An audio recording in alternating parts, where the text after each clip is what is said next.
কবিরাজ টিলা এলাকায় ত্রিপুরা প্রাকৃতিক গ্যাস কোম্পানি লিমিটেডের সাউথ জোনের অফিস রয়েছে। এই অফিস থেকে গত ৬ থেকে ৭ বছর ধরে গ্রাহকদের বিভিন্ন পরিষেবা প্রদান করা হচ্ছিল। সোমবার হঠাৎ করে অফিস কর্তৃপক্ষ অফিসটি কৃষ্ণনগর এলাকায় সরিয়ে নেওয়ার উদ্যোগ গ্রহণ করে বিষয়টি জানতে পেরে কবিরাজ টিলা এলাকার গ্রাহকরা অফিসে সমবেত হন। তারা সংশ্লিষ্ট অফিসটি সরিয়ে না নেওয়ার দাবিতে কর্মচারীদের অফিসে তালাবন্দি করে রাখেন। এদিন বিক্ষোভ প্রদর্শনে সামিল এক মহিলা গ্রাহক জানান, দীর্ঘ ৬ থেকে ৭ বছর ধরে এই অফিস থেকে তারা পরিষেবা পেয়ে আসছিলেন।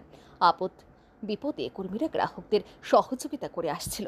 এই পরিস্থিতিতে বর্তমানে অফিসটি কৃষ্ণনগরে সরিয়ে নেওয়া হলে গ্রাহকরা বিভিন্ন সমস্যার সম্মুখীন হবেন।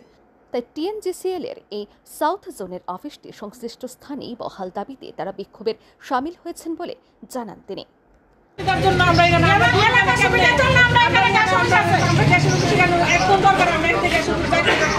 আমরা কোনো রকম এটা সাপোর্ট করতাম না। এমনিতে তো এখান থেকে আমরা সবসময় তারা ডাকলে পাই না, এর মধ্যে কৃষ্ণনগর যদি যাই। এই ঘটনায় ত্রিপুরা প্রাকৃতিক গ্যাস কোম্পানি লিমিটেডের সাউথ জোনের এক কর্মী জানান, টিএনজিসিএল কর্তৃপক্ষ অফিসটি সরিয়ে নেওয়ার সিদ্ধান্ত নিয়েছে। তাই তারা জিনিসপত্র কৃষ্ণনগর অফিসে সরিয়ে নিয়ে যাওয়ার উদ্যোগ গ্রহণ করেন। আর এই খবর জানতে পেরে এলাকাবাসী তাদের তালাবন্দি করে রাখেন। তিনি জানান, সাউথ জোনের এই অফিস থেকে ইন্ডাস্ট্রি, কমার্শিয়াল এবং ডোমেস্টিক মিলিয়ে প্রায় ৪০,০০০ গ্রাহকের পরিষেবা প্রদান করা হয়। কী কারণে অফিসটি সরিয়ে নেওয়া হচ্ছে সেই বিষয়ে তারা জানেন না বলে জানান তিনি আরও জানান, গোটা বিষয়টি ম্যানেজমেন্টকে জানানো হয়েছে। ম্যানেজমেন্ট তাদের কী নির্দেশ দিয়ে সেই অপেক্ষায় রয়েছেন তারা। টিএনজিসিএল এর টেন্ডার হয়, তো সেই মোতাবেক টিএনজিসিএল সিদ্ধান্ত নেয় যে অফিস কোন জায়গায় হবে বা হবে না এইসব, ঠিক আছে। তো আমরা এখানে ওএনএম অফিস দীর্ঘ ৬ বছর নাগাদই আছি। তো আমরা প্রায় ৬-৭ বছর, তো আমরা এখান থেকেই পুরা সাউথ জোনে এখানে কয়েক হাজার, প্রায় ৪০,০০০ প্রায় অনেকটা বেশি এদিকে আমরা কনজিউমার আছে। এখানে ইন্ডাস্ট্রি এরিয়া আছে, তারপরে তো কমার্শিয়াল লাইন আছে, তারপর ডোমেস্টিক কানেকশন আছে।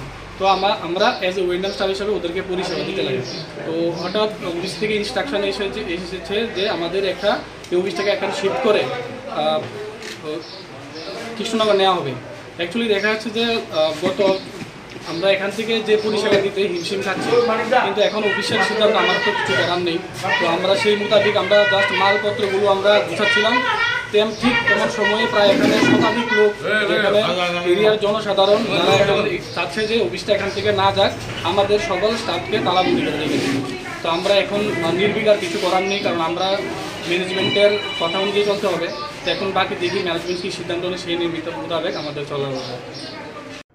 এদিনের এই ঘটনাকে কেন্দ্র করে অফিস প্রাঙ্গণে উত্তেজনা ছড়ায়। অফিস এখানে রাখা না হলে এলাকাবাসী আগামী দিনে আরও বৃহত্তর আন্দোলন সংগঠিত করবেন বলে হুঁশিয়ারি দিয়েছেন। এই অবস্থায় টিএনজিসিএল কর্তৃপক্ষ কি সিদ্ধান্ত গ্রহণ করে সেটাই এখন দেখার বিষয়। Bureau report, RE news.